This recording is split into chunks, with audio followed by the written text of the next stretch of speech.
About 6 months ago, I decided that I was going to do something pretty outrageous. And at the time, I really thought that, oh, this would only take about a month. And what that was, is that I decided to make my own comic book series. You see, what happened was is that I just found myself reading through the latest series of Tower Dungeon or rereading Berserk and One Piece, and I thought to myself, I could make a comic. and it probably wouldn't take that long. I could probably put something together. And so I got to work. I thought, all right, let's spend a month world building and then just get to work on it afterwards. So that's exactly what I did. I spent 1 month planning the whole world, mapping out the plot, the characters, the story, day and night, just figuring all this out, the look, the feel, everything like that. And then I hit the ground running. And it actually wasn't until a couple of months into the whole process of creating the first chapter that I realized, hang on, this isn't the first time I wanted to create a comic. I was having these flashbacks to when I was about 7 or 8 years old, and I was creating these comics in my bedroom. In fact, I had a look in my storage boxes here at my house, and I found it. I found my box full of old comics that I made when I was that age. It was such a blast from the past to be able to find this and pop it open and have a look at some of the comics that I actually made back then. And it was like, oh yeah, I remember making all these, just stapling them together and drawing the comics down onto different pages and just making the story up as I go. In fact, my earliest memories were with my friend Michael. I couldn't really spell well at the time, but he could spell words really, really well. And I thought, hey, if you can write the story for me, I'll draw the pictures, we can make a comic. And so eventually I sort of learned to write and spell pretty well and started making them myself. But those are some of my earliest memories of creating art.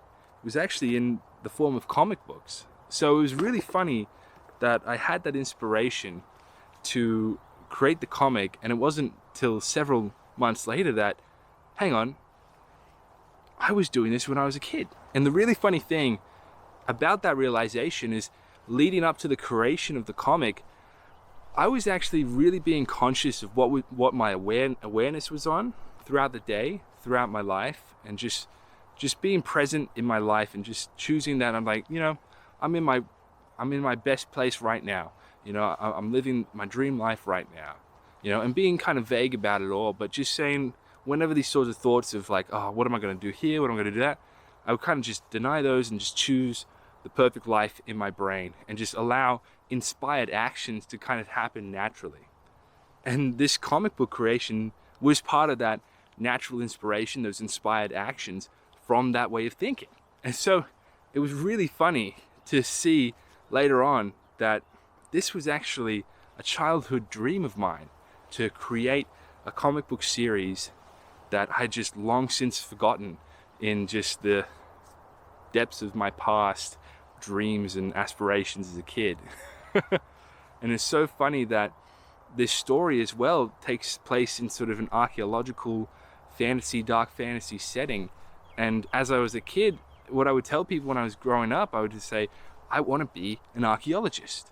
So it's really funny that I created this story to center around this sort of an archaeological exploration of this world.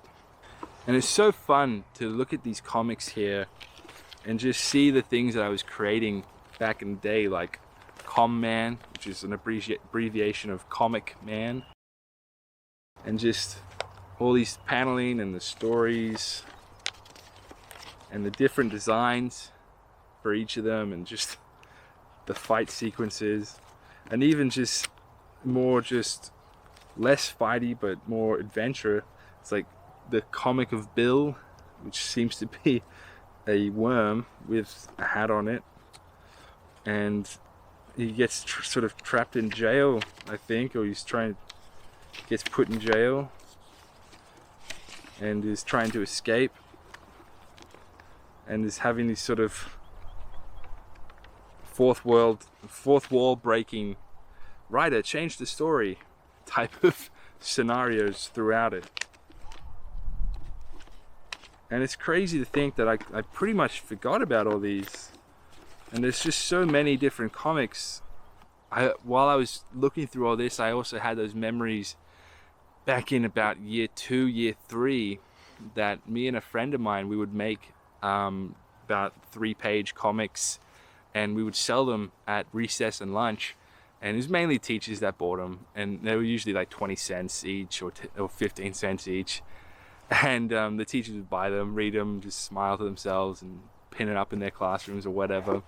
And I remember one time taking it to the library and asking if we could make this a book that people could borrow.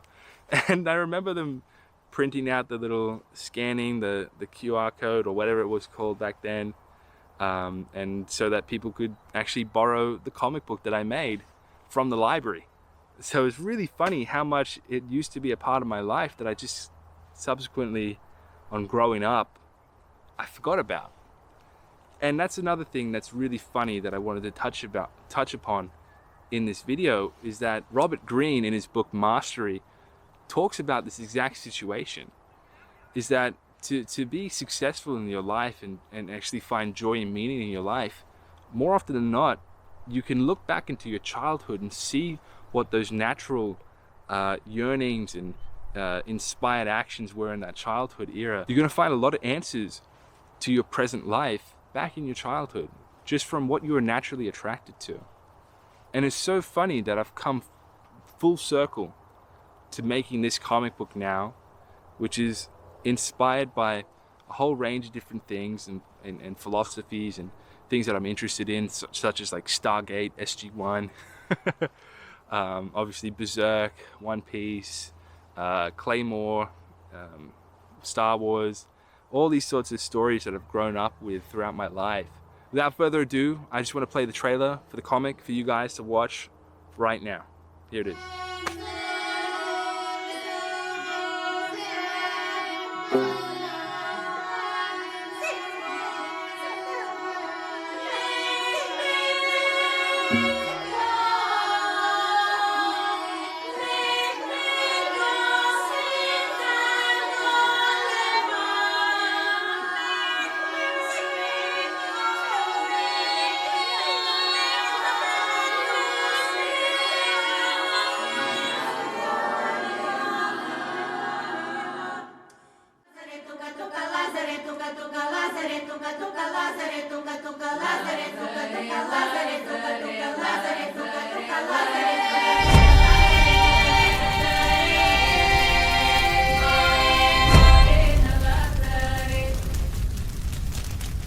That's pretty cool, huh?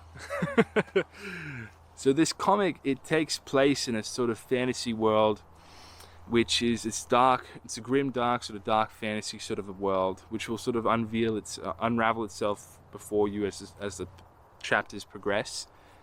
But the whole idea with this entire story is this sense of discovery, this archaeological discoveries that are sort of made along the way, and this realization of those in the past may not actually just be, less than thought-wise or stupider than we are now, but in fact they may be a whole lot smarter than we were now. This is a context of a fantasy world which is separate to our own, but that element of the past and the retrospect, where we tend to look at it in a lens of, oh, we know so much better now. I wanted to really sort of flip that script a little bit throughout this story, and I think that's something that you'll see unfold and unravel as it goes forward through that. So lots of magic and knights and fantasy elements and cosmic horrors and magic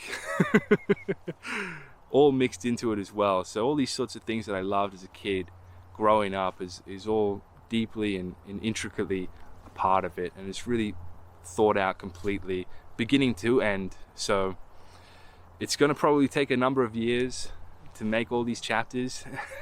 So it's a long journey, and if you want to follow along the behind the scenes of the creation of this whole crazy endeavor, you can follow along on the Patreon. I actually made a Patreon for this comic specifically, where we got weekly live streams, and along with the monthly chapter releases, which you can always read for free, I'll have creator commentary attached to it inside of the Patreon, where you can watch my thoughts and my processes, kind of like a DVD commentary where the director and actors sit down and share funny stories about the movie. Similar sort of thing, akin to that. Plus a whole bunch of different things inside of the Patreon, which I think will be really fun to see as well. So you can read this first chapter of DATURA right now. It's free. It will always be free. All the chapters will always be free to read, and link is in the description. Come back, let me know what you think in the comments below. Love you, appreciate you, and here's to this crazy new ride, new adventure that I am really excited about. So, thank you guys. See you soon.